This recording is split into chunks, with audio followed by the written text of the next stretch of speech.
देखो Indian political thought paper जो है बेसिकली कौन सा पेपर है ये, नाम क्या है, CC8 इंडियन पॉलिटिकल थॉट। हाँ CC8 Indian political thought 4 paper है और 4 पेपर में 2 हर पेपर में 2 मॉडल, मतलब टोटल 8 मॉडल हो गया। 8 मॉडल तुम लोगों को पढ़ना होगा। तो CC8 का सबसे इम्पोर्टेंट जो है, पहला हम आज जो स्टार्ट कर रहे हैं वो मॉड्यूल 1 स्टार्ट कर रहे हैं। मॉड्यूल 1 में क्या है, एक टॉपिक है तुम्हारा, पहला टॉपिक जो हम लोग को पढ़ना है एंशिएंट इंडियन पॉलिटिकल थॉट। जो हम लोग को पढ़ना है एंशिएंट इंडियन पॉलिटिकल थॉट। देखो एंशिएंट इंडियन पॉलिटिकल थॉट में हम लोग क्या पढ़ेंगे, नाम से ही समझ में आ रहा है ancient Indian political thought. So we are going to trace that how the Indian political thought had been started during the ancient period या ancient time। मतलब ancient time में जो है ये जो राजनीतिक भारतीय राजनीतिक विचारधारा जो है या विचार जो है, that means political thought as a subject and as a political thought as a field या as a subject when it had been actually begins, मतलब कब ये शुरू होता है और किस तरीके से शुरू होता है, और बाद में जाकर जो है एक पॉलिटिकल थॉट जो है जिसे लंबे समय से जो है ये आ रहा है। पॉलिटिकल थॉट कहने का मतलब क्या होता है, यहाँ पे थॉट कहने का मतलब होता है there is a idea. Thought is very much related with the idea, discussion, debate. So actually the idea, discussion and debate of the Indian political thought was begins from ancient period। मतलब प्राचीन काल से अगर तुम देखा जाए तो ये जो राजनीति के बारे में जो अवधारणा है, जो राजनीति के बारे में जो बातचीत है, ये प्राचीन काल से ही स्टार्ट हुआ। ऐसा नहीं हुआ है कि मॉडर्न टाइम में आके लोग राजनीति करने लगा और इस तरीके का चेंजेस, लॉ और अलग अलग चीज का जो चेंजेस करने का या मूवमेंट स्टार्ट हुआ। मतलब राजनीति कहने का मतलब होता है पॉलिटिकली कॉन्शियस। मतलब पॉलिटिकली कॉन्शियस का मतलब होता है राजनीतिक जागरूकता। Political consciousness is very important thing by which one can demand for the rights of the another person who has been marginalized by the different way। तो फर्स्ट टाइम अगर देखा जाए इंडियन पॉलिटिकल थॉट, मतलब सबसे पहले भारत में political idea या political debate या डिस्कशन सबसे पहले स्टार्ट होता है क्या, एंशिएंट टाइम से स्टार्ट होता है। मतलब ये जो पॉलिटिक्स है, ऐसा बात नहीं है कि मेडिएवल और मॉडर्न टाइम में ये स्टार्ट हुआ, बल्कि इसका ऑरिजिन अगर तुम देखो तो एंशिएंट पीरियड में क्या होता है, ये स्टार्ट। कैसे हम इसको ट्रेस करेंगे, देखो एंशिएंट पीरियड में सबसे पहले हम लोग देखते हैं कि पॉलिटिक्स कब से है। सबसे पहले ऐसे देखते हैं कि जो पॉलिटिक्स है या जो पॉलिटिक्स है जिसको हम लोग पॉलिटिक्स कहा जाता है, actually the idea of politics is came from Greek. But जो ग्रीक में जो आइडिया आया, ये तो एक वेस्टर्न पॉलिटिकल थॉट हो गया ना, because Greek is the part of Europe. So mainly the idea, मतलब मेनली द पॉलिटिक्स, मतलब political science as a subject and politics as a discipline was emerged in Greek। But when we try to describe and when we try to understand that how and when the political thought had been begins in India। अगर भारत के context में पढ़े, ये paper का ही नाम क्या है, Indian political thought, और ये जो मॉड्यूल है उसका नाम है एंशिएंट इंडियन पॉलिटिकल थॉट। प्राचीन काल में भारतीय राजनीतिक विचारधारा किस तरीके से शुरू हुआ, that is how the ancient Indian political thought emerged during the incoming voice call from a new uncle beyond sim 2। Ancient period और एंशिएंट हिस्ट्री में किस तरीके से स्टार्ट हुआ, इसको लेकर जो है हम लोग यहाँ पे डिस्कस करें। तो सबसे पहले जो चीज स्टार्ट होता है वो कब से स्टार्ट होता है, अर्ली वैदिक पीरियड। देखो अर्ली वैदिक पीरियड अगर तुम लोग देखो, ठीक है, अर्ली वैदिक पीरियड अगर तुम लोग अच्छे से पढ़ो, हिस्ट्री को अगर डिस्कस करो, देखो ये जो एंशिएंट इंडियन पॉलिटिकल आइडिया है, ध्यान दो, ancient Indian political idea was mainly begins during the early वैदिक। माना जाता है अगर भारत के कॉन्टेक्स्ट में देखा जाए तो भारत में सबसे पहले राजनीति और राजनीतिक अवधारणा या राजनीति के ऊपर जो बातचीत स्टार्ट होता है वो कब से स्टार्ट होता है? ये बेसिकली स्टार्ट होता है during the early Vedic period. अब ऐसा क्या होता है अर्ली वैदिक पीरियड में? देखो, early Vedic period begins after the declining of Harappan civilization. As we know that the Harappan civilization was declined in 1500 BC. माना जाता है कि 1500 BC में क्या होता है? हड़प्पा सभ्यता क्या होता है? डिक्लाइन होता है। And there is a new civilization was emerged, and that civilization was called the early Vedic civilization. Now, this early Vedic civilization में एक चीज क्या होता है? फर्स्ट टाइम क्या होता है? पॉलिटिकल थॉट और political organisation and political institution यहाँ पे देखने को मिलती है। भारत का इतिहास जो है 5000 वर्ष पुराना है, लेकिन भारत के इतिहास में लेकिन भारत का जो राजनीति है वो 5000 वर्ष पुराना है। That means Harappan civilization was actually begins from the 3000 BC. But in that time and during the Harappan period and during the Harappan civilization, there was no idea of political institution and political system and political governance. There was no idea of government and governance. There was no idea of administration. But these all are the part of politics. The administration, the government, the governance, the political institutions, the political party, they are the main part of the political subject. But these subjects was never seen in the Harappan civilization and before the Harappan civilization. But it was seen during the early Vedic period. Early Vedic period क्या होता है? जब देखा जाता है भारत में Aryan central Asia से आते हैं और आकर हड़प्पन सिविलाइजेशन को क्या करते हैं? डिक्लाइन कर देते हैं। एंड देन उसके बाद जब हड़प्पन सिविलाइजेशन को चेंज करके अपना कल्चर से क्या करते हैं? एक सभ्यता बनाते हैं, अपने लिटरेचर, अपना आइडिया, अपने थॉट, अपने तौर तरीके से समाज बनाते हैं, और उस समाज का नाम क्या होता है? वैदिक सोसाइटी। और ये जो अर्ली वैदिक पीरियड कब स्टार्ट होता है? 1500 से लेके 1000 BC तक को कहा जाता है this age and this period is called in Indian history early Vedic period. And during that period, there is a political consciousness and political institution and political idea was begins. This is the remark and this is the क्या बोलेंगे? This is the first time in Indian history where the idea of political institution and political consciousness, political organization was emerged. And इसको माना जाता है this is the first time in Indian history. Bharat के राजनीति में पहला बार हुआ और भारत के इतिहास में पहला बार हुआ जहां पे एक राजनीतिक विचार और राजनीतिक थॉट और उससे जो है कुछ इंस्टीट्यूशन देखने को मिले। इसके पहले कुछ नहीं, मतलब before 1500 BC there was no idea of politics, there was no idea of political institution, even there was no idea of political organisation, there was no idea of political consistence, because उस समय के लोगों का इतना intelligence ही नहीं था कि समाज को मोटा बना ले, लेकिन समाज को चलाने के लिए किसी भी तरीके का कोई इंस्टीट्यूशन, किसी भी तरीके का गवर्नमेंट बॉडी, स्टेट का कॉन्सेप्ट उस समय नहीं है।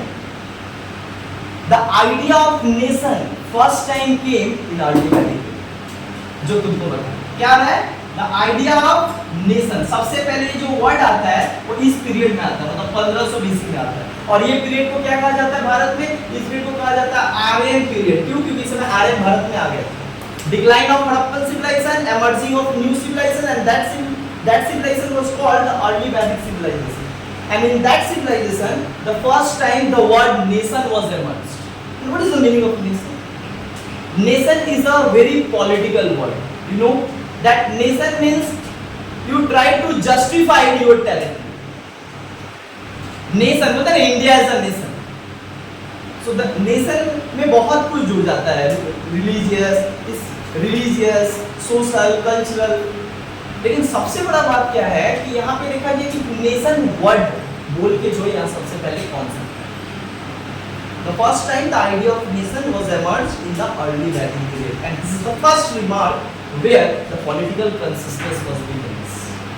तो वहां से पॉलिटिक्स धीरे धीरे हाथ पकड़ के आया, बट उसके पहले कुछ नहीं था। फर्स्ट टाइम जो है ये नेशन का कॉन्सेप्ट। इतना ही नहीं, नेशन के बाद अगर तुम देखो, नेशन के बाद देखो एक और सबसे इंपॉर्टेंट रिमार्क होता है जहां से पॉलिटिक्स हम लोग को पता चलता है कि अर्ली वैदिक पीरियड से जो है राजनीतिक विचारधारा और राजनीतिक इंस्टीट्यूशन वगैरह आने लगा। इससे पहले नहीं देखा गया। 1500 बीसी में और क्या देखा गया? देखो जब अर्ली वैदिक पीरियड शुरुआत था और जब आर्यंस आए, वेद लिखना स्टार्ट किए, ऋग्वेद लिखना स्टार्ट किए, एंड देन उसके बाद उस सोसाइटी को जो है पूरे समाज को चलाना स्टार्ट किया। वो गवर्नेंस करने के लिए क्या किए? There was no central authority in that time also. देखो अर्ली वैदिक पीरियड में भी क्या था, कोई सेंट्रल अथॉरिटी या गवर्नमेंट ऑफ इंडिया जैसे उस टाइम भी कोई इंस्टीट्यूशन नहीं था जो पूरे भारत को चला। There was no authority during that time to govern the India as a whole. पूरे भारत को चलाने के लिए उस समय किसी भी तरीके का कोई इंस्टीट्यूशन नहीं था, और इंस्टीट्यूशन नहीं था इसका मतलब होता है there was no direct politics, कोई पॉलिटिक्स वगैरह नहीं। लेकिन अब यहाँ पे एमर्ज हुआ, किस रूप में एमर्ज हुआ? ये एमर्ज हुआ जना। The first time the idea was came, that is called जना। What is the meaning of जना? अच्छा, जना कब आता है? ड्यूरिंग, अभी बता रहे अर्ली वैदिक पीरियड। सो देखो अर्ली वैदिक पीरियड किस तरीके से पॉलिटिकल कॉन्शियसनेस को जन्म देता है और भारत में एक नए तरीके का पॉलिटिकल डिबेट, डिस्कशन, और इसके आधार पे गवर्नेंस, गवर्नमेंट, पॉलिटिकल इंस्टीट्यूशन, ये सारा बिगिंस स्टार्ट होता है। ये होता है जना। What is the meaning of jana? First time आता है कि each territory is called jana, where the people was actually living, that territory is called, and that village is called in political language, that is called jana, and jana is a political language. jana का मतलब क्या होता है? jana का मतलब होता है the place where the people and group of people was actually living.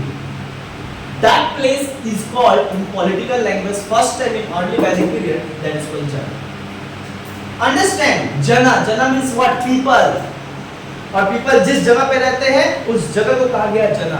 और बोला गया जना क्या होता था? काइंड ऑफ विलेज, छोटा गांव होता था। जनपद, हाँ जनपद, यस।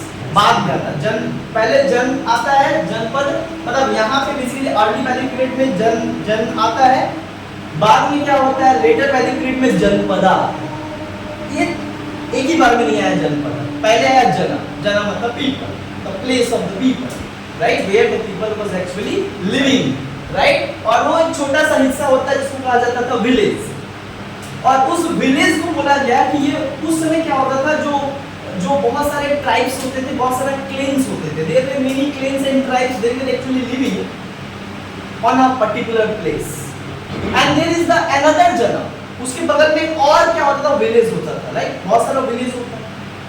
अब ये जो छोटा छोटा विलेज होता था, ये छोटा छोटा विलेज उस समय बोले ना कोई सेंट्रल अथॉरिटी नहीं था, पूरा भारत इसी तरीके के जना में बटा हुआ है ना, कोई इस तरीके के कंपाउंड और इसको चलाने वाला कोई उस समय नहीं था, क्योंकि पॉलिटिक्स ही नहीं। पहला बार यहाँ पे कॉन्सेप्ट है, इसको कहा गया विलेज को कहा गया जना। फिर बोला गया कि दो तरीके का उस समय सेक्ट होता था। एक सेक्ट होता था who are the protector, supporter and worshipper of cow, and the another sect, that is another clans, they were actually killer of the cow। मतलब एक गुट ये था जो क्या करता था कि काऊ को प्रोटेक्ट करने का काम करता था, जाति था जो उनका कल्चर था, ट्रेडिशन था, और दूसरी तरफ एक ऐसा जाति था जो क्या करते थे, वो काऊ को जो है बेसिकली प्रोटेक्टर नहीं मानते थे, वर्शिपर नहीं मानते थे, और वो क्या करते थे दूसरे जगह पर क्या करते थे, अटैक करते थे, और उनके जो कैटल होता है, काऊ होता है, उनको लेके जाते। तो देखा गया कि इतना जो इनसिक्योर जना है, एक जना आकर दूसरे पर अटैक कर दे रहा है, वहां के लोग मारे जा रहे हैं, वहां के कैटल को लेकर जाया जा रहा है, there is a conflict between the two and other janas, because one janas are different in their kul. Kula means तो जानती हो, clan, a kind of race, a kind of caste, अलग अलग थे। तो अलग अलग उनका कल्चर, अलग अलग खान पान भी था, अलग अलग बिलीफ, ट्रस्ट, सब कुछ था। सो देखा गया जना में क्या होता था कि हमेशा दो जना के बीच हमेशा क्या होता था, there is a conflictual relation between the two जना, मतलब पॉलिटिकल लैंग्वेज में कहा जाए तो जना। इसको कहा गया सुधारने के लिए क्या किया गया, मतलब यही के लोग जो इस जना में रहते थे, they were elected a leader of jana first time. याद रखो, इस समय इसके पहले इतिहास में कभी ऐसा नहीं था। फर्स्ट टाइम वहां के लोग सोचते हैं कि भाई हम अपने गाय, क्योंकि the Aryans are the protector of cow, Aryans are the protector of cow. वे लोग क्या करते थे, काउ का पूजा करते थे और काउ को भगवान मानते थे, वे लोग माता मानते थे। यही कारण है क्या है कि वो लोग बचाने का कोशिश करते थे, जिसके कारण एक आइडिया आया कि क्यों ना हम सब मिलकर अपने विलेज का एक लीडर बनाए, जिसका काम ही होगा, क्या काम होगा, एक्सटर्नल सिक्योरिटी देना, है ना, गाय को बचाना और एक्सटर्नल सिक्योरिटी देना। और फर्स्ट टाइम यहाँ पे क्या आया, यही जना के लोग, मतलब all the peoples of the jana, they actually elected a leader of the jana, and the main function of that leader to protect the cattle and people from the different jana, मतलब from the other jana. So यहीं पे इस जो व्यक्ति बना, इसको क्या कहा गया, राजन। ये जो हेड बना, इसको क्या कहा जाता था, राजन। इसी को कहा जाता था संस्कृत, मतलब वो अपने लैंग्वेज में कहता था गोप्ती। क्या नाम था, गोप्ती। गोप्ती का मतलब वो होता है द प्रोटेक्टर ऑफ काउ। गो मतलब गोप्ती, या फिर गौ कहा जाता है, गौ मतलब गाय, गोप्ती मतलब जो क्या है उसका रक्षक। So there is a political, मतलब पॉलिटिकल क्या किया गया, नाम रखा गया राजन। मतलब यहाँ पे जनता मिलकर क्या किया, चुना। दैट मींस वो जो इलेक्शन करके जनता चुना, दैट मींस वो डेमोक्रेटिक आधार पर चुना।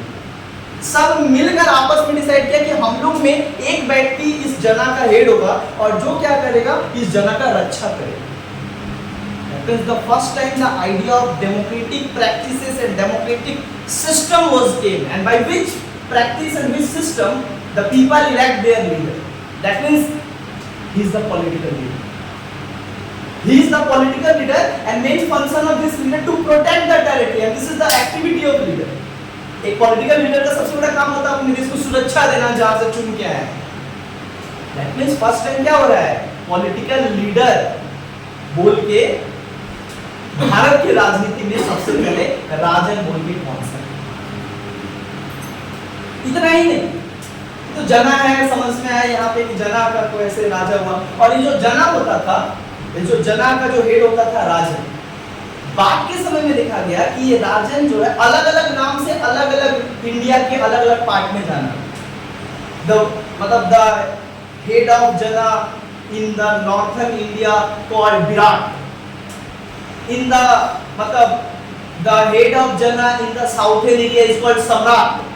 so अलग अलग नामों से जाना गया। that means क्या समझ में है कि ये समझ में है कि हर एक विलेज अब जो है वो एक पॉलिटिकल एंटिटी बन गया और वहाँ के लोग जो है द वोटर्स बन गए और वो लोग चुन के एक व्यक्ति को बना रहे हैं लीडर। बट ये हड़प्पा सिविलाइजेशन और उसके पहले कभी इतिहास में नहीं देखा। मतलब यहीं से माना जाता है that political thought, Indian political thought mainly begins from the early Vedic period, and we can trace, we can see that how the ancient Indian political thought begins from the early Vedic period. So this is the first very important remark कि किस तरीके से जो है यहाँ पे concept आता। इतना ही नहीं, ये तो एक जना था, ये सब था।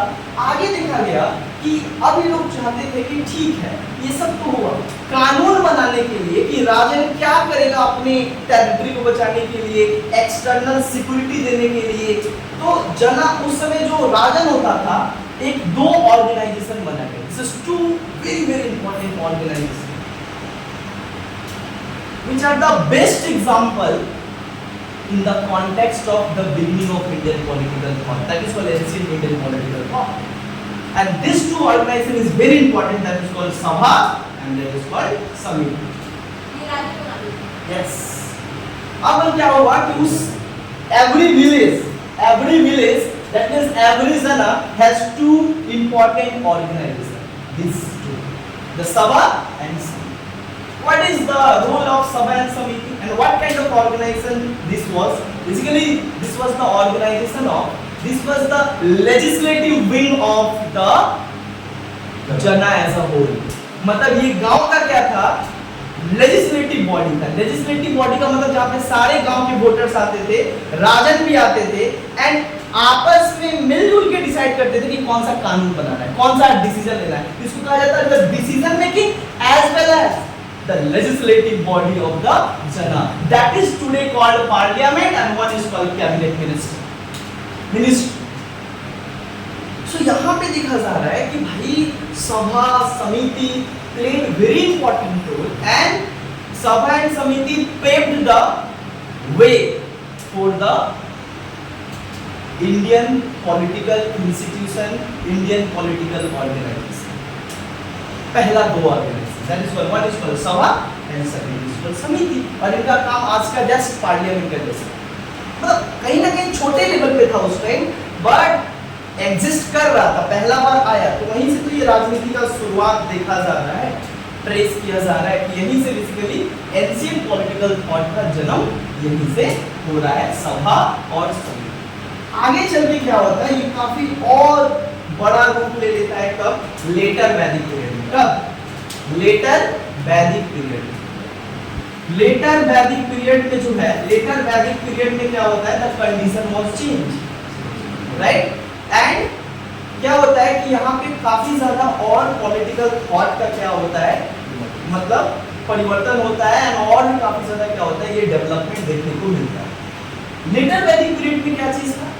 लेटर वैदिक पीरियड में सुनो, लेटर वैदिक पीरियड में सभा समिति राजन तो था ही, यहाँ पे कॉन्सेप्ट आया, पूरा कॉन्सेप्ट आया जनापदा।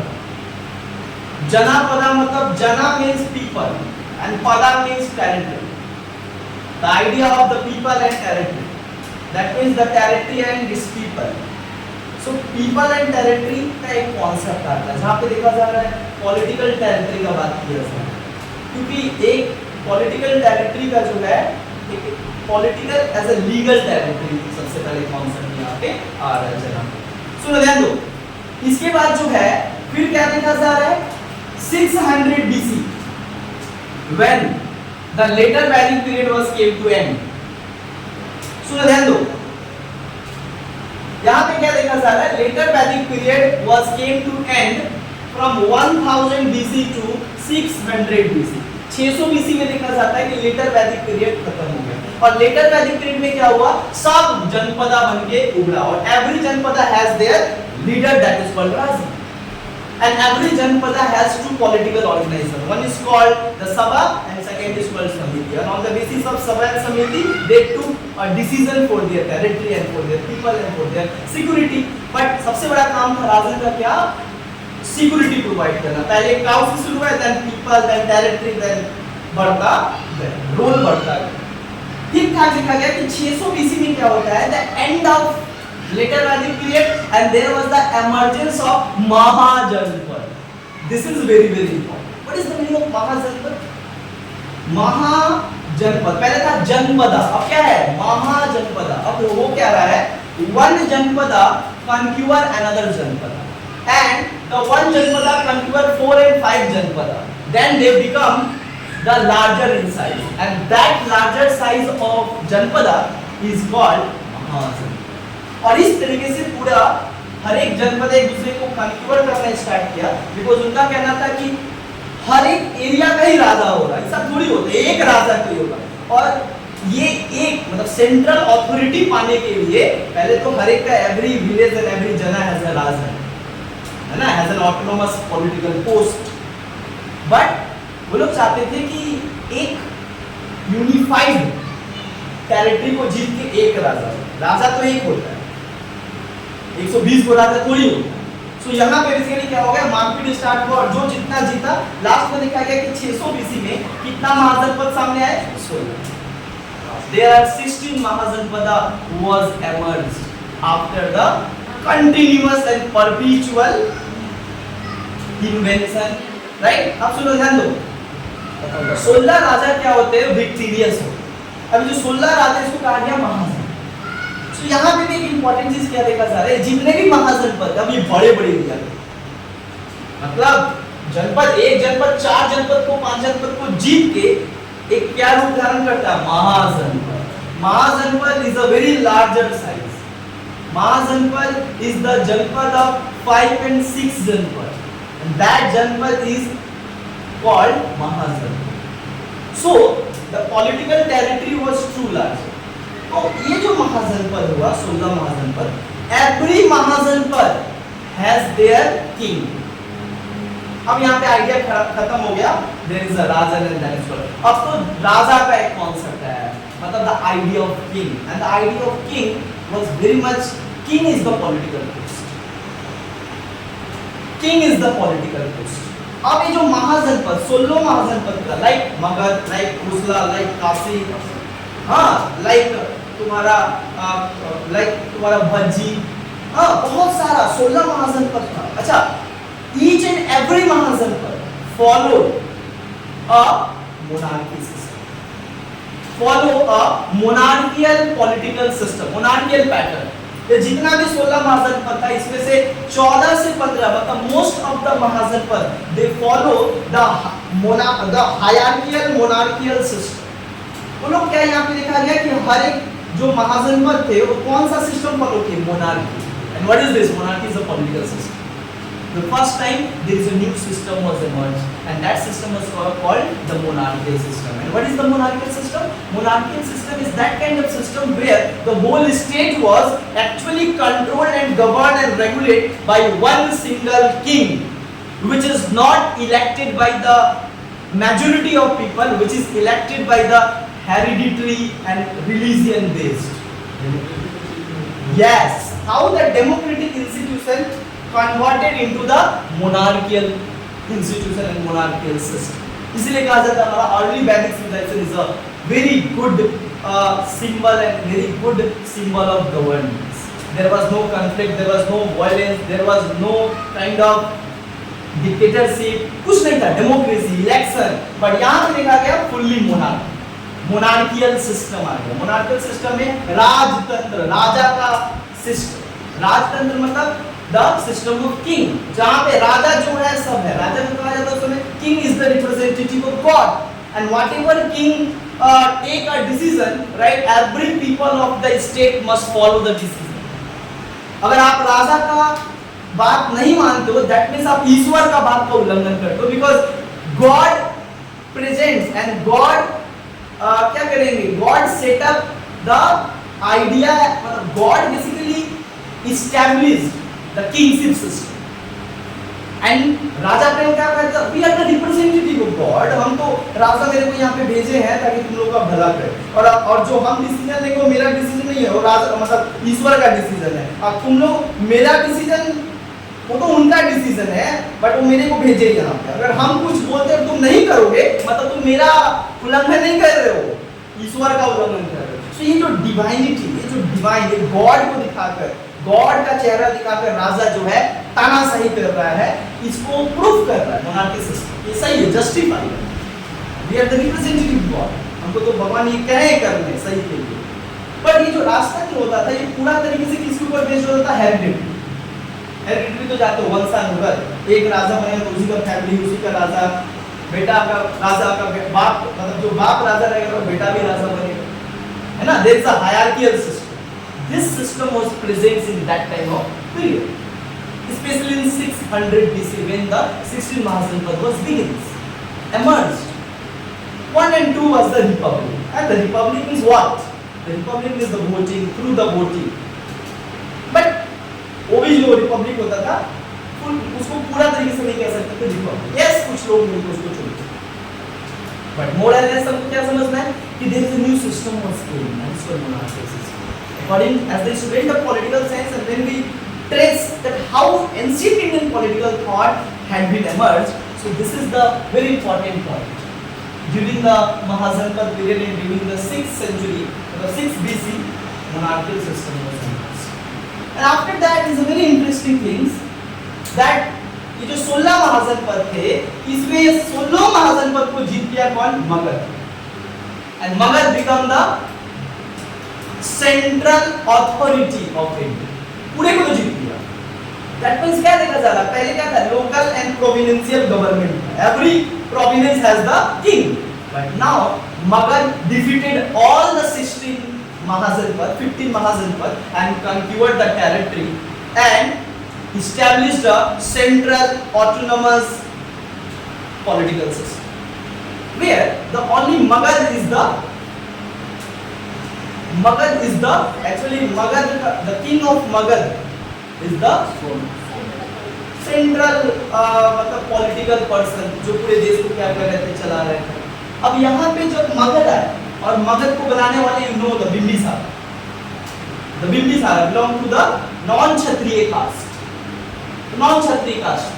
बट उसके बावजूद भी जो है उसने Magadh is today called the Bihar and the capital of Magad, first capital of Magad is called Rajgir, yes, and after that Rajgir जो है उसको चेंज करके किया गया Pataliputra, that is called today Patna. So पहले जो मगध का राजधानी बनाया गया था बिंबिसारा के द्वारा, उसका नाम था राजगीर। फिर राजगीर के बाद जो है उदयन बोल के उनका एक नगर था, वो चेंज किया गया और रखा कहाँ पे, Kosi river, and the Kosi river near में पटना, देखोगे पुल पार करते हैं तो आते Patna, that river on the bank of river, right, he established their capital। और उस मगध बिहार से पूरे देश में चला, there was no local and state, मतलब क्या बोलेंगे, central authority governed the whole India, only one king in India at that time, and that is one is that Magadh का जो राजा वो पूरे देश का राजा वो इस समय चलाता था, that was central authority was king। इसी के बाद देखा गया मगध 322 BC बहुत इंपॉर्टेंट है हमारे लिए, एज अ हम जब इसको, मेरा तो मेन क्वेश्चन ये इसको एड्रेस करना है, एंशिएंट इंडियन पॉलिटिकल थॉट कैसे आता है, तो पूरा इतिहास को तो मेरे को नहीं पढ़ना है, right, with the student of political science, so we discuss how the political thought was emerged during the ancient period। So these are the remark in 322 BC, right, mainly 324 BC, क्या होता है, Mauryan empire was established on Magad after the defeating of Dhanananda, the last king of Magad dynasty। So last king of Nanda dynasty who actually succeeded on the throne of Magad, उसको हराया कौन, चंद्रगुप्त मौर्य, बिहार का लड़का, with the help of Kautilya, that is called Kautilya is also known as Chanakya is also known as Vishnugupta। So Chanakya और एक young लड़का बिहार का चंद्रगुप्त मौर्य, दोनों मिलकर जो है वो जो मगध में जो बैठा हुआ था गद्दी पे, धनानंद और क्रूर शासक, जो खुद चंद्रगुप्त मौर्य के माँ बाप को मार दिया, कौटिल्य के बाप को मार दिया, और दोनों बदला लेना चाहते थे किससे, धनानंद, और वो बदला लिए 324 BC में और पूरा डायनेस्टी को ही खत्म कर दिया। धनानंद को मार के गद्दी पे चाणक्य किसको बैठाया, Chandragupta Maurya, and the Chandragupta Maurya the first historical ruler of the Bharat का पहला जो है वो क्या होता है, रूलर होता है। तो चंद्रगुप्त मौर्य 324 BC में जो है ये करता है, और ये अखंड भारत का राजा कहलाता है चंद्रगुप्त मौर्य, क्योंकि चंद्रगुप्त मौर्य उस समय इसी टाइम पे 326 में भारत में क्या होता था, Alexander invention of India, Bharat में क्या होता है, सिकंदर अटैक कर देता है, द किंग ऑफ मैसेडोनिया, और इसको बचाने के लिए जो है चंद्रगुप्त मौर्य और चाणक्य क्या करते हैं, लड़ाई करते हैं, और वहां पे भी जीत हासिल करते हैं। सिकंदर सब जीत चुका था दुनिया को, बस सिवाय भारत, और जब वो गद्दी पे नहीं बैठा था तब हरा दिया था चाणक्य और चंद्रगुप्त ने, बट जब गद्दी पे बैठा 324 BC में, फाइनली नंदा डायनेस्टी को खत्म करके अपना सरनेम से डायनेस्टी बनाया चंद्रगुप्त मौर्य, तो नाम क्या पड़ा, मौर्यन डायनेस्टी, और ये डायनेस्टी पे खुद वो राजा बनता है, और प्राइम मिनिस्टर कौन बनते हैं, चाणक्य। तो देखा जाता है जब चाणक्य प्राइम मिनिस्टर बनते हैं, तो फिर अलेक्जेंडर को मारा गया था, तो उसके वजह से फिर अटैक हुआ भारत पे, और इस समय पॉलिटिकल सिचुएशन हुआ चेंज। उसमें धनानंद था राजा, इस बार कौन है जो तुमको मार के भगाया जब कुछ नहीं था, वो बना चंद्रगुप्त मौर्य, और इस टाइम पे वो कौन आया था, इसका नाम था सेल्यूकस निकेटर, वो भारत आया, यस, द जनरल ऑफ मतलब किंग ऑफ मैसेडोनिया, वो भारत के ऊपर अटैक करता है, लेकिन इसमें क्या होता है, उसका हार होता है। और जब हार होता है तो उस टाइम ही हम अफगानिस्तान जीतते हैं, क्योंकि वो जीत के आता है सर। तो जितना वो जीता रहता है, फिर चंद्रगुप्त मौर्य क्या होता है कि सेल्यूकस निकेटर अपना बेटी का शादी जो है चंद्रगुप्त मौर्य से करवा देता है। तो चंद्रगुप्त मौर्य उस समय क्या करता है, कुछ मांगता है। तो जब मांगता है तो बोलता है मेरे पास तो कुछ नहीं है, तो जो जितना टेरिटरी है तो बोले वो सब दे दो। तो उस समय भारत का टेरिटरी जो यहाँ तक था पाकिस्तान, तो वो फैल के कहाँ चला गया, ये जो जीत के आया था 4 टेरिटरी, काबुल और तुम्हारा अफगानिस्तान, अलग अलग जो है 4। तो ये जो 4 को जीता था, इसीलिए कहा गया चंद्रगुप्त मौर्य को अखंड भारत का राजा। और आज जो बार बार कहा जाता है अखंड भारत, अखंड भारत, तो अखंड भारत वही जो 324 में चंद्रगुप्त यहाँ तक भारत को फैलाया, मतलब like some part of Afghanistan पूरा भारत में। आज अलग देश है तो बात की बात है। सो देखो है, बट मेन चीज क्या है, हम लोग यहाँ पे पढ़ने का इतिहास नहीं, मेन चीज है कि 324 बीसी में क्या हुआ था, Kautilya, and Kautilya you know the very diplomatic person.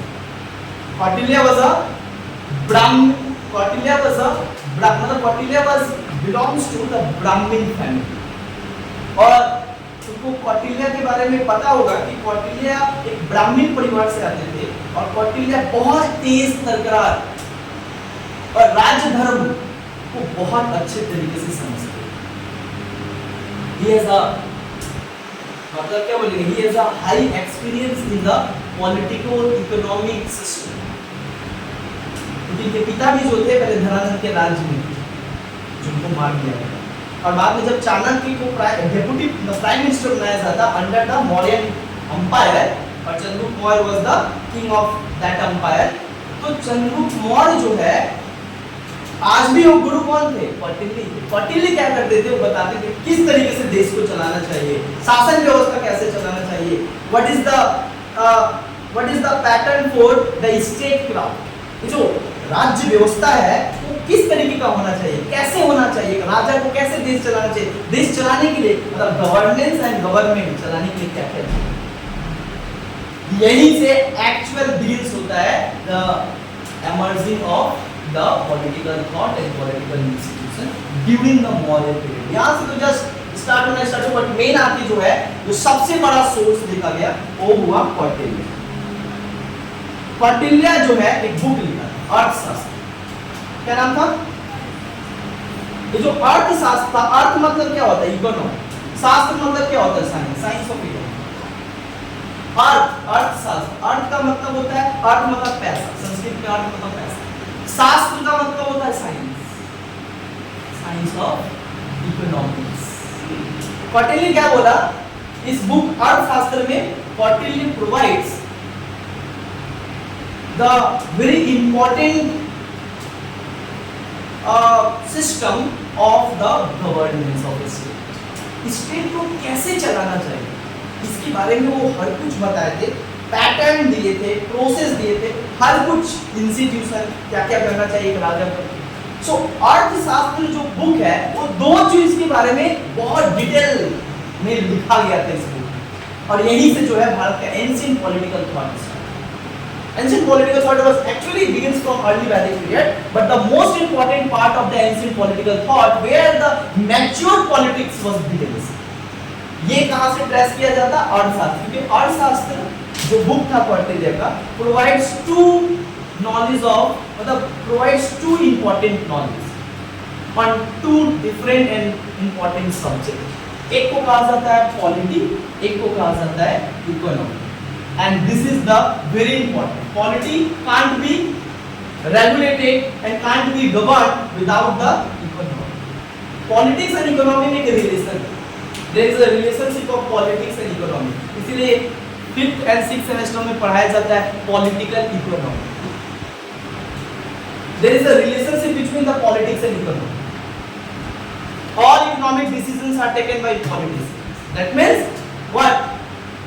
Those who are the politicians, they are actually coming from political process, but those who are actually working on economic subject, they are not politics. They are not coming by the way of politics.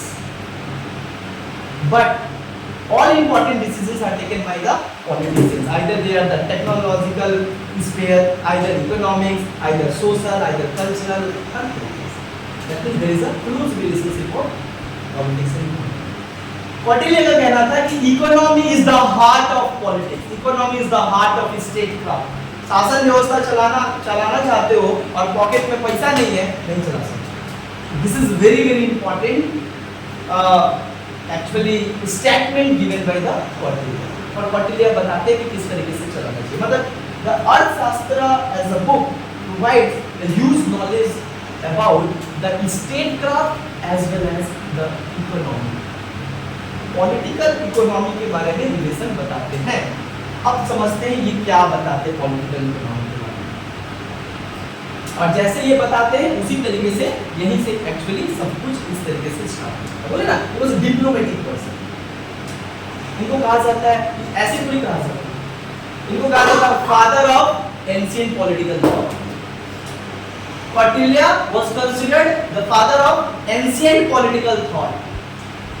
प्राचीन काल में राजनीतिक विचारधारा को अगर किसी ने फैलाया उस व्यक्ति का नाम था Kautilya.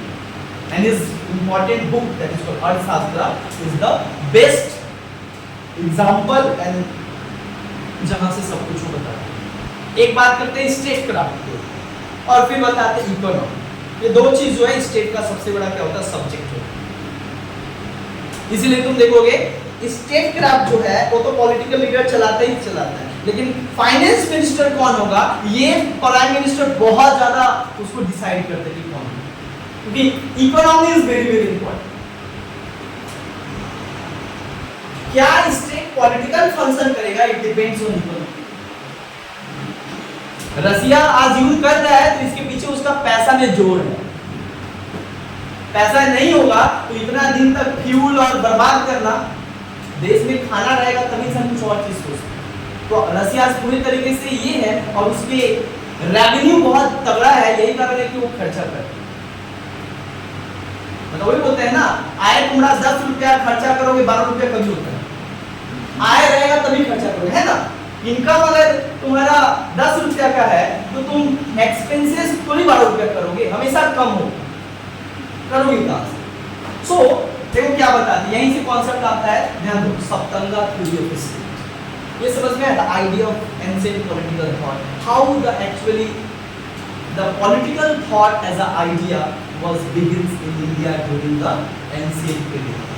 So the early Vedic period, later Vedic period, Mahajanpad, and the important period was the Chandragupta. Mauryan administration is very very important because first time Mauryan administration में बहुत सारे institution बनना start हुआ. There was a political institution, there was the other institution, law and order को संभालने के लिए बहुत तरीके. चलो समझते हैं. पहला इसको कहा जाता है सप्तंगा. कौटिल्य का एक थ्योरी दिया गया जो पूरा स्टेट क्राफ्ट पे था. If you understand the theory you can understand the state, the function of state. वो बोले स्टेट को कैसे चलना चाहिए, होना चाहिए ये इस तरीके से. मतलब ये उनका बेसिक स्ट्रक्चर है और बेसिक पैटर्न है एक स्टेट के लिए. Kautilya saptanga theory, saptanga theory. तो जो कौटिल्य के द्वारा दिया गया सप्तंगा थ्योरी. अब बात यहाँ चाहता है व्हाट इज सप्तंगा थ्योरी, क्या है सप्तंगा थ्योरी जो कौटिल्य दी. कौटिल्य अपने बुक अर्थशास्त्र में सप्तंगा, सप्तंगा का मतलब क्या होता है. ये जो सप्तंगा होता है इज बेसिकली संस्कृत वर्ड. सप्तंगा, सप्त मतलब 7, तंगा का मतलब क्या होता है स्ट्रीम. तंगा मतलब इसको कहा जाता है सप्त. सप्ता, सप्ता का मतलब होता है तुमको पता है 7. अंगा मतलब होता है अंग, मतलब 7 ऑर्गन्स, या इसको ऐसे बोले 7 branch, 7 organ and 7 branch of what, 7 branch of state.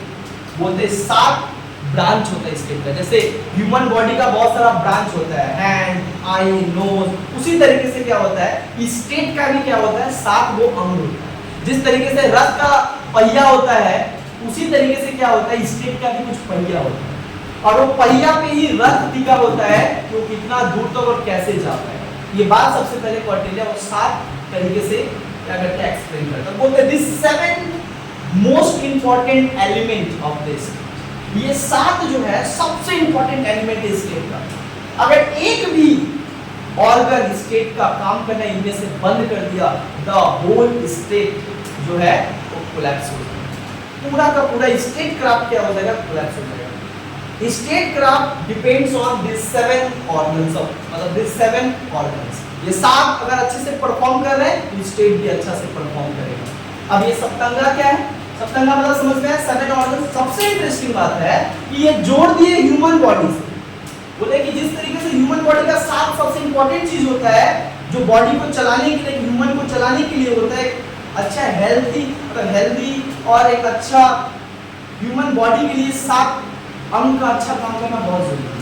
Similarly for the state the 7 organs are the very important for the state. Each and every organ of the state, मतलब among these 7 organs, her important organ जो है state के लिए important है।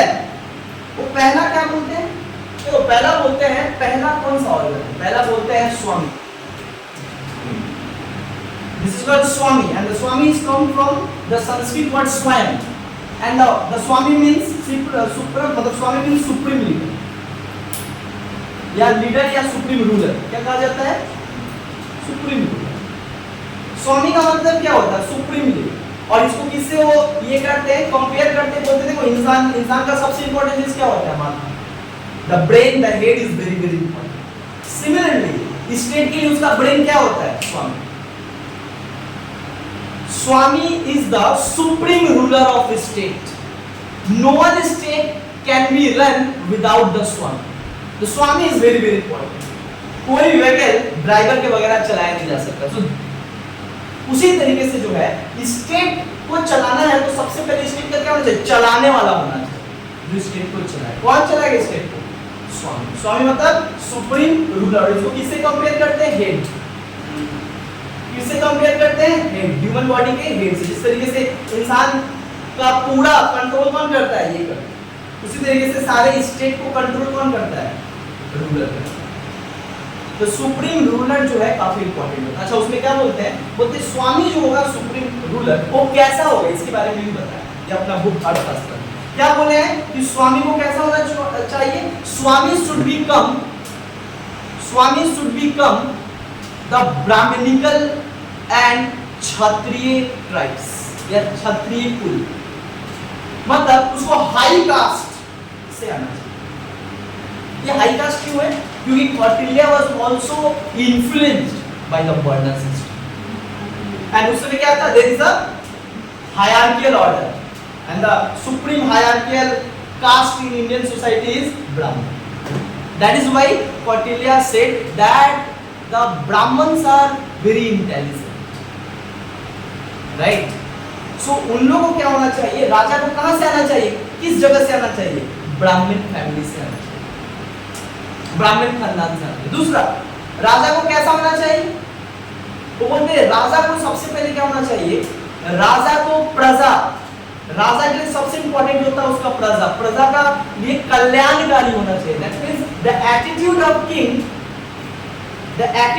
King was a very मतलब क्या बोलेंगे, responsible and accountable towards the welfare of people.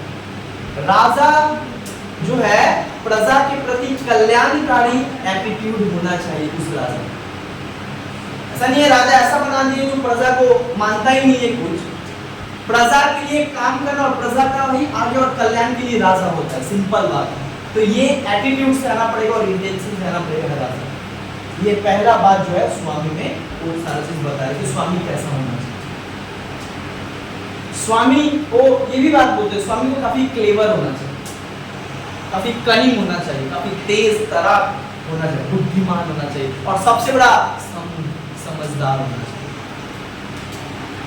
मतलब कब कैसे क्या डिसीजन लेना है ये अच्छे से आना चाहिए किसको, राजा, तब जाके वो स्टेट को चला सकते हैं। क्योंकि उनका कहना था अगर किसी देश का राजा ही अगर करप्ट होगा और बेकार होगा उस देश से ज्यादा एक्सपेक्टेशन नहीं किया जा सकता और देश भी क्या हो जाएगा, जाके करप्ट हो जाएगा। If the leader of the state is weak then the state will be going to weak। बोलते हैं एक देश का शक्ति राजा के शक्ति के ऊपर डिपेंड करता है। If the king is clever, if the king is intelligent, then the whole state and the whole country was going to be clever and perform और वो अच्छा परफॉर्म भी करेंगे ना। राजा ही अगर बहुत ज्यादा मतलब क्या बोलेंगे इंटेलिजेंट काम करने वाला प्रजा क्यों नहीं हो भाई। एक इंसान दूसरे इंसान से इन्फ्लुएंस होता है। अगर आपका लीडर ही वो काम कर रहा है तो कार्यकर्ता भी तो इन्फ्लुएंस होगा। सिंपल बात है, the leadership is very very important. राजा के पास ये गुण होना चाहिए, the quality of leadership, how you lead, right, आप कैसे लीड करोगे ये काफी इंपॉर्टेंट है। लीडरशिप क्वालिटी होना चाहिए। समझना है स्वामी, समझना है। तो सबसे इंपॉर्टेंट स्टेट के लिए क्या पता है, the most important element and body of the state is the king. King should be intelligent. King should be come from Brahminical family. The king should be मतलब brave. उनको brave होना चाहिए। अच्छा, स्वामी के बाद दूसरा सबसे इंपॉर्टेंट बॉडी का क्या बात बोलते हैं, तो स्वामी के बाद होता है अमात्य। Amatya is the second most important branch of state. No one state can be regulated without the amatyas. The amatyas are the very essential officials of the state. एक state का सबसे important होता है अमात्य। What is the meaning of Amatya? Amatya means the council of minister. Council of minister. Understand? देखो आज council of minister। जो वर्टिलिया बता रहा देखना, आज तो मिलाना, आज के गवर्नमेंट से सब मिल गया। इसीलिए कहा जाता है पॉलिटिक्स तो वहीं से स्टार्ट होता है भाई। Council of minister, okay, every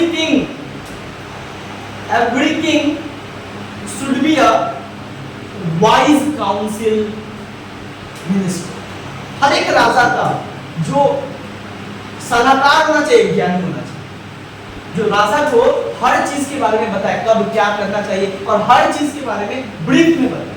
अच्छा, council of wise man, amatya means council of wise man. Council of wise man का मतलब क्या होता है, मंत्री परिषद। There was a wise minister who assist the king, who advise the king on every subject in very detail. Then the king can take a strict action, मतलब can write action। तभी तो राजा एक अच्छा एक्शन ले सकता है जब उसको उस सब्जेक्ट के बारे में प्रॉपर तरीके से पता हो। और प्रॉपर तरीके से कौन बताएगा, काउंसिल ऑफ वाइज मैन। अच्छा, इनको क्या कहा गया, बोलते हैं amatya should be loyal towards the king. ये बात कहा गया। बोलते हैं ये जो मंत्री जो है वो राजा के प्रति क्या होना चाहिए, अकाउंटेबल और लॉयल होना चाहिए। अकाउंटेबल और लॉयल का मतलब क्या होना चाहिए, मतलब वफादार होना चाहिए। और क्या बोला गया, काउंसिल ऑफ मिनिस्टर का काम क्या होगा, पहला to give advice to the king in all matters whatever happening in state and outside. Clear, समझ में आया? काउंसिल ऑफ वाइज मैन का, काउंसिल ऑफ मिनिस्टर का काम क्या होगा। और एक बात क्या बोले थे काउंसिल ऑफ मिनिस्टर का सबसे बड़ा काम होता है कि आपको जो डिपार्टमेंट दिया गया है उस डिपार्टमेंट से related day to day affairs के बारे में, राजा को डे टू डे अफेयर्स के बारे में क्या करो, इन्फॉर्म करो। आप देश में क्या हो रहा है, क्या नहीं हो रहा, सब चीज आप किसको बताओ।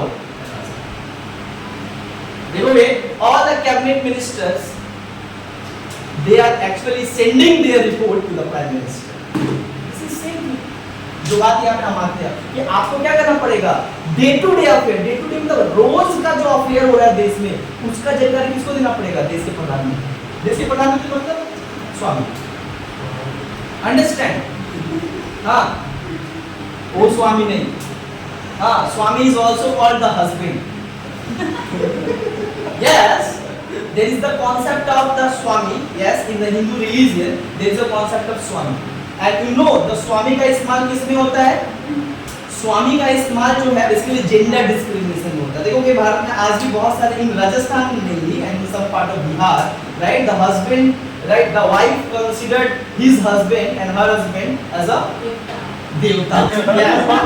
भले देवता का कोई गुण हो चाहे ना गुण हो, बट he मतलब she considered as a Swami. Swami is what? There is a प्रभु का स्थान दिया जाता है।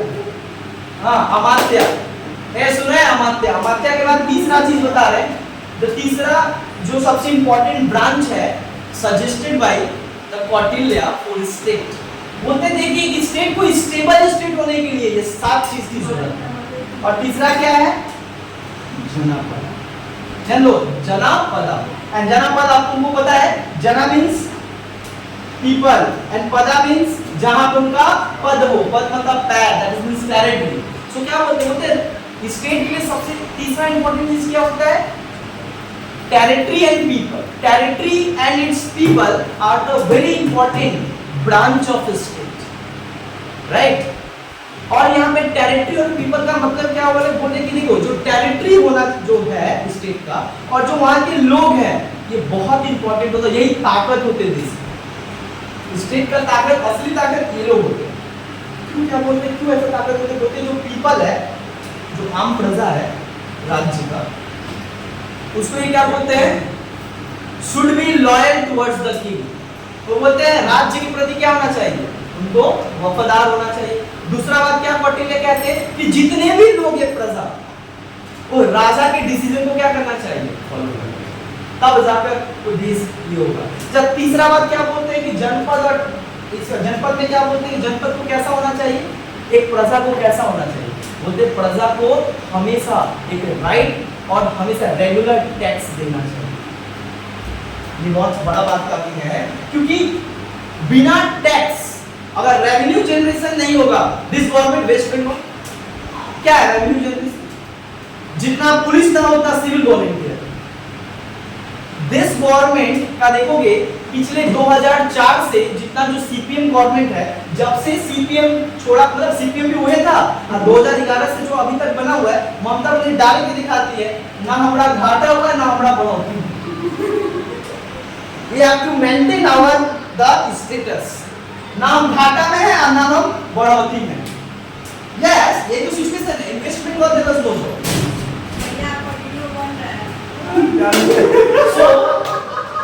सुनो, but this is the reality. है ना, ध्यान दो, जनपदा जो है सबसे पहले people and territory. People and territory में हम लोग समझे क्या कि regular paying taxes is a very important function and role of one citizen towards the state. जब आप रेगुलर टैक्सेस देते हो तो स्टेट का क्या होता है, देश का जो रेवेन्यू है वो मजबूत होते जाएगा, और जितना मजबूत होता जाएगा उतना क्या होगा, देश नया नया वेपन और नया नया चीज खरीद सकता है देश को चलाने के लिए। अभी देखो 2-4 दिन पहले जब ऑपरेशन सिंदूर हुआ और उसके बाद जब वो अटैक किया और हमारा S-400 मारा यहाँ पे, तो सारा मीडिया में क्या बोल रहा था कि देखो अब समझ में आया ज्यादा जीएसटी देने से क्या फायदा होता है। तो ये चीज अभी भी देख सकती हो कि बोला ज्यादा जीएसटी देने से क्या फायदा होता है, ये इसमें बचाते हैं। तो क्या होता है, अगर ऐसा मिसाइल सिस्टम हो हम ₹2 और ज्यादा देने के लिए तैयार हैं जीएसटी। तो लोगों का सोचो कि टैक्स का बात यहाँ पे है ना, final tax is very very important. देखो बिना टैक्स का सरकार का आय क्या है, तुमसे ही ना लेगा, सिंपल बात। और बात आते हैं चौथा। अच्छा चौथा सुन लो, जनपदा समझ में है, right. Janapada is the third most important word. अच्छा, amatya is refers to the eye of state। अगर राजा मस्तिष्क और दिमाग है तो मंत्री जो है वो देश का क्या होता है, आंख होता है, जो हर चीज के ऊपर क्या करता है, निगरानी रखता है, और राजा को क्या करता है, रिपोर्ट सौंप। और जो ये होते हैं, जो जनपदा होते हैं, is the foot of the state. सरकार का, देश का क्या होता है, पैर होता है, बिना इसका सरकार जितना भी कर ले चलने वाला नहीं है, देश नहीं चलने वाला। चौथा इंपॉर्टेंट चीज क्या है, फोर्ट। इसको कहा जाता है फोर्टिफिकेशन। ए सुनो, फोर्ट का मतलब होता है किला। The fort is the most important branch of state. और क्यों ऐसा कौटिल्य कहते हैं, उनका कहना था ये फोर्ट इज एक्चुअली, फोर्ट का मतलब अगर तुम समझो तो यहाँ पे वो क्या करने का कोशिश करते हैं, आज का फोर्ट का मतलब होता है रेडार। आज अगर रेडार कहा जाता है तो उस समय इसको फोर्ट, उस समय तो हमारे पास टेक्नोलॉजी नहीं था, तो उस समय देश को कैसे बचाया जाता था। उस समय देश, मान लो ये इंडिया है, कहीं से भी अटैक हो जाएगा, आज तो हमारे पास रेडार है तो ट्रेस कर लेते हैं, लेकिन उस समय नहीं था। तो नॉर्थ में एक किला, साउथ में एक किला, यहाँ पे एक किला, यहाँ पे किला, और बड़ा किला बनाया जाता था ताकि दूर से देखा जा सके कि कोई आ रहा है कि नहीं। This is called fort. ये क्यों बनाया जाता था, फॉर एक्सटर्नल सिक्योरिटी, अपने देश को बाहरी तरीके से सुरक्षित करने के लिए। कौटिल्य का कहना था the fortification is very very important, more and more fort, right, ensure security for state. ज्यादा से ज्यादा किला होगा तो स्टेट को उतना ज्यादा बाहरी आक्रमण से सुरक्षित और महफूज और अपने जनता को महफूज रखा जा सकता। Understand, fort is very very important. जहां पे बात करते हैं फोर्टिफिकेशन, मतलब इसको तुम समझ सकते हो कि किस तरीके से एक defence system, air defence system बनाने का कोशिश उस टाइम पे कहा गया था कि उस टाइम पे तो इस तरीके का कुछ नहीं था हमारे पास टेक्नोलॉजी, तो उस समय फोर्ट से जो है हम लोग बेसिकली क्या करते थे, काम चलाते थे। ये सुनो, पांचवा सबसे इंपॉर्टेंट क्या था? पांचवा सबसे इंपॉर्टेंट था कोसा।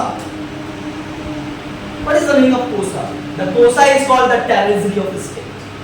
कोसा इज कॉल्ड टेरिटरी। टेरिटरी मतलब खजाना। That is called the cos.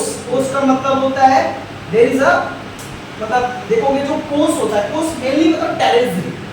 Territory बोलते थे कि ये this is called the heart of state. This is called the blood of the, जैसे ब्लड जिस तरीके से नर्वस सिस्टम हमारे बहुत इंपॉर्टेंट है शरीर के लिए, जो ब्लड को सर्कुलेट कर रहा है, उसी तरीके से स्टेट का नर्व कौन है? बिना इसका अगर नर्व ही नहीं रहेगा तो ब्लड ही सर्कुलेट नहीं करेगा। That means what? The economy is very very important for state. No one state can be run and can be regulated without the economy. बिना पैसा का कोई देश चलाया नहीं जाता, बिना पैसा कोई घर नहीं चलाया जाता है, उस तरीके से बिना पैसा का कोई देश नहीं चलाया जा सकता है। So economy is essential for individual as well as state. So economy काफी इंपॉर्टेंट है, और इसीलिए क्या बोलते थे कोसा? इसलिए बोलते थे कि कोसा जो है, जिस देश का जितना ज्यादा खजाना आएगा वो देश उतना ज्यादा प्रॉस्पेरिटी, मतलब वो प्रगति के रास्ते पे चलेगा, है ना। रेवेन्यू जितना आएगा उतना ज्यादा गवर्नमेंट क्या करेगा, अलग अलग फैसिलिटी प्रोवाइड करेगा। बात किया जाता है अगर हम टैक्स दे रहे हैं, 2 रुपया गवर्नमेंट को टैक्स दे रहे हैं, तो हम क्यों खोजेंगे ना अच्छा कॉलेज, अच्छा रोड मिले, अच्छा मेरा डिफेंस सिस्टम हो। सो इंसान टैक्स देता है, गवर्नमेंट हमारा क्या करे, फैसिलिटी प्रोवाइड। सो इसी को कहा जाता है कोसा। कोसा इज वेरी वेरी इंपॉर्टेंट, मतलब जिस देश का कोसा सबसे स्ट्रांग होगा वो देश भी सबसे स्ट्रांग होगा, क्योंकि इसी कोसा से तो हम नया नया चीज, किला बनाएंगे, सैनिक रखेंगे, तो वो रखेंगे, ब्यूरोक्रेट्स रखेंगे, उसको पैसा देंगे। तो पैसा तो हर काम में चाहिए ना, चाहे वो घर चलाने के लिए हो, चाहे वो देश चलाने के लिए। देश का पर डे खर्चा हो, तो वो तो खर्चा तभी ना करेगा गवर्नमेंट जब सरकार के पास रहेगा। कोसा इज वेरी वेरी इंपॉर्टेंट। छठा चीज क्या बताते हैं कोसा के बाद? That is very very important, डंडा। क्या बोलते हैं? डंडा। द डंडा इज कॉल्ड आर्मी। क्या कहा जाता है? डंडा का मतलब होता है army. The army is very important, और कहा जाता है द आर्मी जो है वो बहुत इंपॉर्टेंट होता है किसी भी state. That means army DANDA डंडा। ये सबसे छठा क्या है? कौटिल्य के द्वारा दिया गया, कौटिल्य के द्वारा दिया गया सबसे इंपॉर्टेंट ब्रांच। और इसके अनुसार क्या कहा जा रहा है कि army is very very essential for the external security of one state. The external security of one state is fully dependent on the capable and standing army. If your army was less in number, then the state can be defeated. State हार जाएगा अगर तुम्हारे पास जंग और युद्ध और देश जो भी जंग लड़ता है वो अपने सैनिक के बल पे लड़ता है। So the military power is very very important, right? सो यहाँ पे कहा जा रहा है कि आर्मी जो है, नंबर्स ऑफ आर्मी होना चाहिए, ज्यादा से ज्यादा लोग इसमें आना चाहिए ताकि देश का सुरक्षा किया जा सके। So army is very very important. Now कौन सा army? 6 that is called the bhuja, that is called hands. उसको कहा जाता है hands. The army act as a hands for the state. बता रहे इसको, लास्ट बता दे रहे। 7 नंबर क्या है? 7 नंबर सबसे इंपॉर्टेंट ब्रांच क्या है कौटिल्य के अनुसार? इनका कहना था मित्र। आज हम लोग ये बात कर रहे हैं मित्र। मित्र मींस डायरेक्ट, मित्र मींस एलाइज, मित्र मींस एलाइज। मित्र मतलब फ्रेंड। कौन सा friend? Foreign friend. This is called foreign policy and foreign ministry and that is called diplomacy. So जो आज हम लोग फॉरेन मिनिस्ट्री कर रहे हैं वो आज से जो है 3000 वर्ष पहले कौटिल्य ये बना के चला गया और वहीं से फॉरेन पॉलिसी स्टार्ट हुई। सो मित्रा मीन्स एलाइज। क्या कहते हैं स्टेट का सबसे इंपॉर्टेंट चीज होता है, सबसे इंपॉर्टेंट चीज क्या होता है, the Mitra. And Mitra is refers two years. बोला जाता है ये बहुत इंपॉर्टेंट है, अगर एक स्टेट को महफूज रहना है, स्टेबल रहना है, समझ में आ रहा है, सुरक्षित रहना है, तो उस स्टेट का डिपेंड करता है foreign relation. That means your foreign relations, your friendship with the another state gives benefit you in the case of war. युद्ध और जंग के समय में क्या होता है, और आपातकालीन सिचुएशन में अगर आप दोस्त जितना बनाओगे तो वही वो आपकी युद्ध में क्या कर सकते हैं, आपको साथ दे सकते हैं। यही कारण है कि मित्रा is a kind of diplomatic relationship with one state to the another. अगर ये संबंध होगा तो देश क्या रहेगा, हमेशा स्ट्रांग रहेगा। अच्छा, this is called the saptanga theory of state, और ये आता है 15 मार्क्स में, एक टोटल 7 को लिखना है और ये सब जस्टिफिकेशन देना है कि किस तरीके से जो है ये saptanga theory of state, saptanga theory of state जो है 7 तरीके का जो सिद्धांत दिया गया कौटिल्य के द्वारा, इसी को हम लोग सप्तंगा थ्योरी ऑफ स्टेट कहा जाता है।